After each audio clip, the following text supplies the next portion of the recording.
you filthy swines! Get in here, sit down, we're going to read some news. I saw a post from Matt Walsh the other day about data centers cropping up all around the country that are possibly not as friendly to the locals as maybe they should be. And I saw a kind of parallel between that and the complaints people had and perhaps still have about cell towers, how ugly they are, how dangerous potentially they are, and the solutions that we had to make them seem less awkward in the environment. Anyway, this article on The Verge, written by Abigail Bassett, data centers are coming for rural America, and the jobs they promise don't really exist. That part, but there are data centers cropping up everywhere, and I wonder whether there are guidelines for noise pollution and other pollution near residential areas and commercial areas that perhaps need to be spoken about. At its peak, the Androscoggin paper mill in Jay, Maine, a rural town of about 67 miles northwest of Portland, employed about 1,500 people, until a pulp digester exploded in 2020, forcing the mill to close permanently. In 2023, a 1.4 million square foot facility was purchased through a joint venture by JGT2 Redevelopment and a number of other holding capital companies. The project is led by developer Tom McDonald. Over the next 3 years, McDonald and his team broke down the mill's machinery and shipped it to Pakistan and worked to clean up the industrial site for resale. That resale agreement was finalized earlier this year, according to McDonald, turning Jay into the latest flashpoint over giant data centers in America. These are the data centers where AI does all of its clever thinking. Maine is particularly appealing for data center developers for its relatively cool year-round temperatures, lax land use statutes, and 54% renewable energy mix, the 8th highest in the nation. There is a handful of planned data centers around the state, which recently promoted the state legislature to pass a bill ordering an 18-month moratorium on permits and building of any proposed data center that consumes more than 20 megawatts of power. Lawmakers wanted to pause construction in order to study data centers' impact on local economies, the power grid, and the environment. But that bill, which would have been the country's first, was vetoed by Maine Governor Janet Mills last month. In her veto, she cited one overriding reason: jobs. A $550 million facility proposed for the shuttered paper mill in Jay, she argued, would create 125 to 150 permanent high-paying positions in a town that had watched its largest employer close. Well, there you go. These data centers need people to maintain them. These machines need powering down and dealing with and replacing, and there's all sorts of maintenance going on. They're constantly working, so it definitely needs people. From mill towns in Maine to farm counties in Indiana to desert plots outside Abilene, Texas, data center developers are telling local governments, bring us in, give us what we need, add some tax breaks, and the jobs will follow. More than 35 states have responded to offering incentives and more to attract the industry. There's little research into whether massive industrial sites actually deliver the long-term economic gains they promise, but early reports suggest otherwise. Experts say that rural communities often lack the governmental expertise to properly assess how data centers might impact an area. According to recent Pew Research Center data, 67% of planned data centers in the US are headed to rural areas, and 39% are going to counties that currently have none. As data center development scales rapidly, it's becoming clear that what rural communities around the country are actually getting isn't jobs, but a power and water-hungry industrial facility that temporarily employs about as many people as a mid-size restaurant. Really? No more than that? Originally, Tony McDonald had planned to sell the mill to an orientated strand board company called Godfrey Forest Products, which would have employed approximately 150 people, he said. When federal tariffs killed the financial backing for that project, McDonald pivoted to an idea he's been getting pitches about. Most of the people that were contracting us, they were all hat and no cattle, McDonald said. He fielded multiple calls from what he terms data center cowboys who claim to have one of the 7 big tech companies as a client and were looking for a place to build a new data center. When he'd dig deeper into the caller, he'd find that they didn't actually have the backing they claimed. After a few conversations, he began pursuing a data center partnership with Sentinel Data Centers, a New York-based company that specializes in data centers serving the healthcare, financial, and hyperscale industries. What the heck is a hyperscale industry? According to its website. Is that really big things? If you need a massive thing, go to them. Sentinel did not respond to multiple requests for comment for this story. McDonald says that, as he understands it, the project in J will be a neo-cloud data center, a specialized facility built to deliver high-performance GPU computing for AI and machine learning workloads. If a neo-cloud data center is going into an old mill, it will require more than 100 kilowatts of energy per rack, according to industry standards, and will need either direct-to-chip or immersion cooling, both of which require ample space and water resources. While McDonald has repeatedly said that he is not interested in tax breaks for the project, he did want to leave the door open for potential tax benefits down the road if the town determines that it's worth it. Just before Mills vetoed the moratorium, the Maine state legislature passed a law that excludes data centers from some of Maine's tax breaks for businesses, but it leaves the door open for local municipalities to offer tax break agreements and other municipal incentives. That could spell trouble for small communities like Jay, hoping for a tax windfall to help them invest in schools, community buildings, and roadworks. Maine State Representative Melanie Sachs, the sponsor of the Maine moratorium bill, claims that McDonald did not inform the Jay Select Board of the new plan to turn the mill into a data center until late February 2026. Just days before her moratorium bill was scheduled for a floor vote. Her bill was first introduced to committee on January the 30th. The Select Board heard McDonald's presentation in March and voted 4-0 in support, according to the Maine Monitor. The moratorium bill passed both the State House and House of Representatives and Senate on April the 14th, and Mills vetoed it on April the 24th, citing the job creation in J as her reason. Sachs, who chairs Maine's House Energy, Utilities and Technology Committee, said her legislation was never about banning data centers. The bill was about creating the playbook, she said, and we were told, don't worry your pretty little heads about it, data centers are not coming to Maine anytime soon. They came anyway. And without a framework in place, towns have no mechanism to evaluate the claims developers are making. Even if it's 30 jobs, that means a lot to Jay. Then okay, but you've swept away protections for 1.4 million Mainers for 30 jobs, Sachs said. Maybe. It all depends upon all sorts of factors, though. I hear a lot of issues with the cooling and how these centers are using a lot of water, but some areas have a lot of water to use, so maybe Maine is an area where that water can be used a lot. Surely it would be a good idea to have data centers near the coast where there's seawater. Is that not a good thing? The economics of data centers. Michael Hicks, the director of the Center for Business and Economic Research at Ball State University, is an economist and a professor who last November published one of the first casual analysis of data center employment effects in the United States. He studied data center openings across 254 Texas counties and measured their actual effect on long-term employment. He found that net job creation was effectively zero. Whatever long-term jobs existed at data centers were being offset by losses elsewhere in the same sector. As you drive by a data center, you see people working on it. Said. You see construction workers, the hotels locally are packed, but there's no net pulse of that. A lot of these workers are there for 3 weeks to do their part of it, and then they're gone. The real question is whether there are permanent jobs associated with data centers, and in Texas, the answer is no.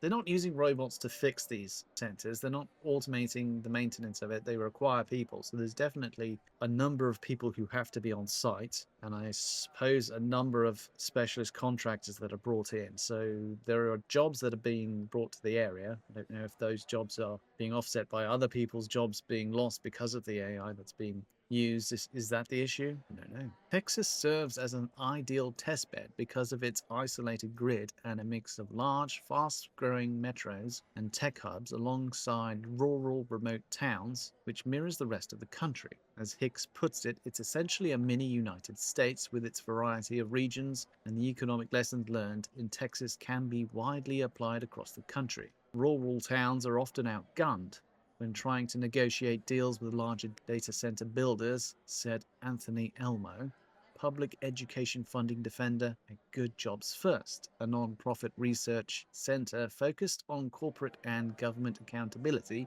in economic development. They don't have the resources to negotiate, said Elmo. What did Big Bird say then? They don't know what to ask for. They don't have the legal expertise, and they don't feel like they have the leverage, which I think is part of the issue. On the national level, the math isn't much better. Either Business Insider recently reported that the national subsidy for data centers exceeds $2 million in costs per permanent job, and in some cases, like the one in New York, companies received nearly $77 million in tax breaks for a facility that created exactly one permanent position. Are they outsourcing though? Are they contracting to other companies who then deal with them? Potentially they are. So maybe they are not themselves creating positions, but somebody has to fix these servers. Somebody has to make sure they're powered. There are people doing it. I imagine if they're hiring contractors, corporations that can come in and handle those roles, those corporations are hiring people to fill those roles. So maybe the problem there is there's no paper trail for the hiring of people. Because I fail to see how creating a data center could only employ one person, because some of these places are massive and there's a lot of stuff that can go wrong. Microsoft's Quincy, Washington facility, which is roughly comparable to the initial plan in J, employed as many as 500 workers during construction, but now operates with just 50 full-time employees. The type of data center being built determines where on that spectrum of long-term employment a community lands. Neo-cloud data centers like the one coming to J can require 30 to 50 full-time staff, depending on size. Of those, say, 50 jobs, a chunk of them are maintenance, a chunk of them are technicians in charge of backup generators. The high-tech jobs make up maybe 10% of the facility, Elmo points out, and many times data center companies will count remote workers in other states as employees of the state in which the data center is located. You may get a little bit of an economic effect from that, but it isn't nearly as much as if it were a physical person in Maine buying goods and adding to the local economy, he said. Suppose they pay state income tax, not much else. What about upskilling? Most of the lobbying around data centers focuses on job creation and upskilling, or training workers for new or better paying jobs. But according to researchers, even the retraining argument holds little water. Just under 30% of J's population has a bachelor's degree or higher, while 90% have a high school diploma, according to recent census data. 30% is pretty high though. Really? What should be an acceptable amount of people who've been to university? I think the best course for getting skills is working an apprentice role, actually working on site. And as Ball State University Hicks says, education matters for upskilling. In the 1800s, when farm laborers were sent into the workforce in Midwest, they had a basic education that made them trainable for factory work. Following World War II, men and women returned from the factories and the battlefield having learned many new skills. And in the post-civil rights South, more black men and women became educated and entered the workforce in ways they had been unable to before. As Hicks points out, each of these three industrial revolutions only worked because of the big new supply of educated people ready to move into those jobs. By contrast, the US currently has negative net immigration, low birth rates, and consistently underfunded education. There is no equivalent human capital wave to support a similar job boom in data centers and AI, he said. The waves of industrialization accompanied waves of human capital into the United States, Hicks said. So where do we think there's this surge of employment surrounding data centers that can mimic those three events? The big tech companies are investing in upskilling the construction trades, Elmo points out, citing OpenAI's recent agreement with NAB2, and noting that in fully developed data center markets, electricians and HVAC maintenance workers float from project to project as contractors. Exactly. Or corporations that employ people who are themselves subcontracted, which is a very common strategy. For states that don't have developed data center infrastructures like Maine, it's not a permanent job. It's an 18-month job. That's it. The job's promise, Hicks argues, distracts from the one benefit a data center can reliably provide to a rural community: tax revenue. Using the J data center as an example, Hicks says that a 550 million data center in a town of 4,620 people where the median home value is around 215,000, would carry an assessed value exceeding the combined worth of every home and every business in the town. The former mill had a tax abatement but generated roughly 1.8 million in tax revenue for Jay in its last year of operation, according to the Livermore Falls Advertiser. Taxed at the same rate as any other commercial property, that revenue could fund schools, rebuild infrastructure, and attract residents for generations. You could make that town into a hallmark channel town with those sorts of tax dollars, and then jobs would follow. Hicks said, but that all depends on whether or not the towns decide to grant the future project special tax breaks. It's not clear precisely how much tax revenue the data center could generate as of this reporting, because there are still many unknowns about the project, including who Sentinel clients might be, the type of data centers that will be built, what kind of tax incentives the town select board might offer, and even how many jobs the data center might bring to Jay. McDonald's job estimates have been all over the map, ranging from 100 to 150 as the project has progressed. He says the number he gave the select board and the state legislature are based on what Sentinel has told him, but warned that he's not a data center guy.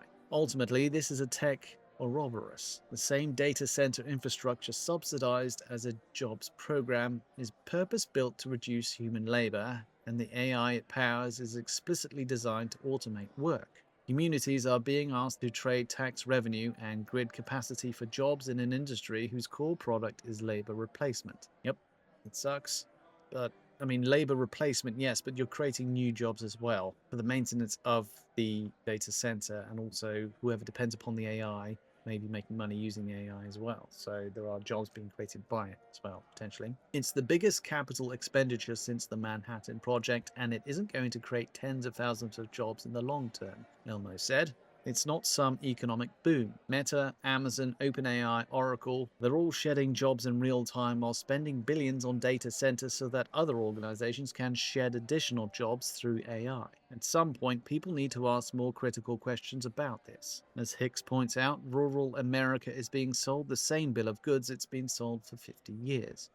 Civic leaders are living 75 to 150 years in the past and framing these data center deals in the old industrial boom mindset without the educational and demographic conditions that made previous booms possible. The mill didn't save rural towns, nor did the manufacturing center, the call center, or the Amazon warehouse. Based on the economic data, data centers will not save them either. And the one thing that could genuinely help, treating the facility's tax base as a community windfall rather than a negotiating chip, precisely what most states are legislating away. That kind of answers one of my questions as to whether or not there are federal laws that dictate how these data centers are being set up, because states that don't legislate in a friendly way for communities will get more data centers and more potential tax and such. But there's a cost of living, isn't there? I've seen videos of data centers appearing near residential areas, and the noise pollution is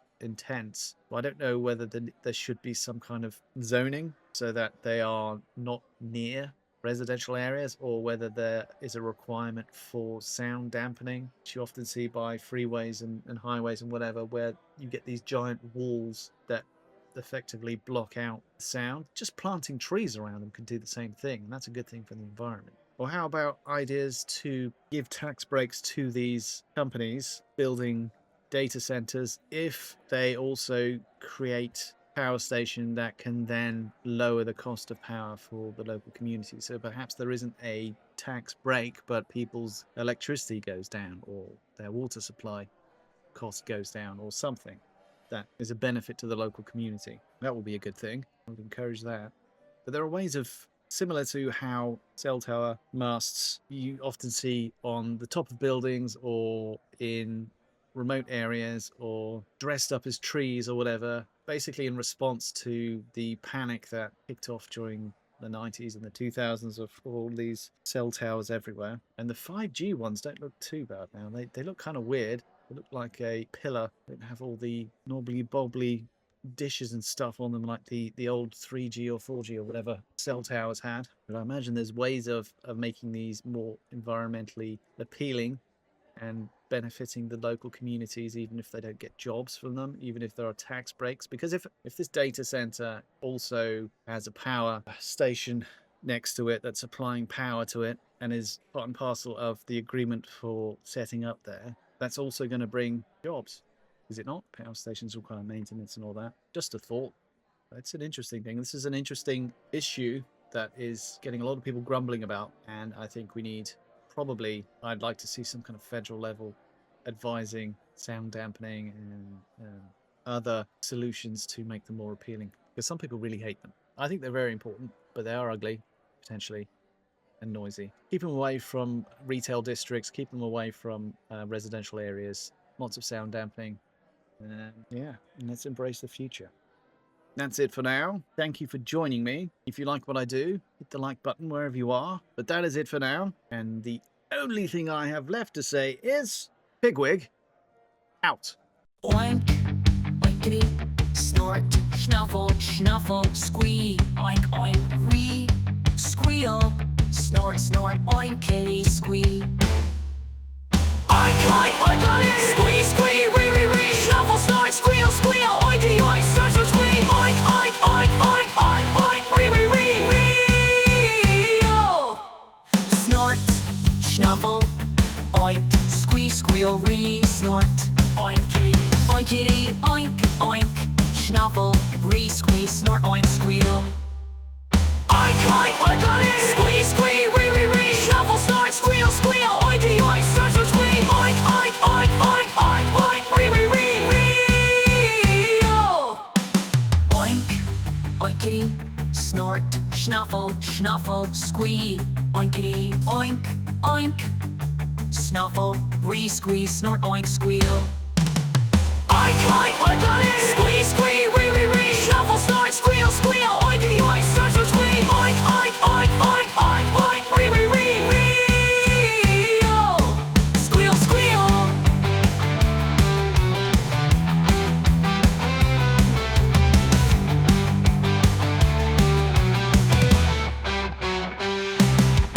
Snort, shuffle, oink, re-squeal, re-snort, oinky, oinkity, oink, oink, oink, snuffle, re-squeeze, snort, oink, squeal, oink, oink, oinkity, squee, squee, re, snuffle, snort, squeal, squeal, oinky, oink, snort, snort, squee, oink, oink, oink, oink, oink, oink, re, oh. Squeal, squeal, snort, snuffle, oink,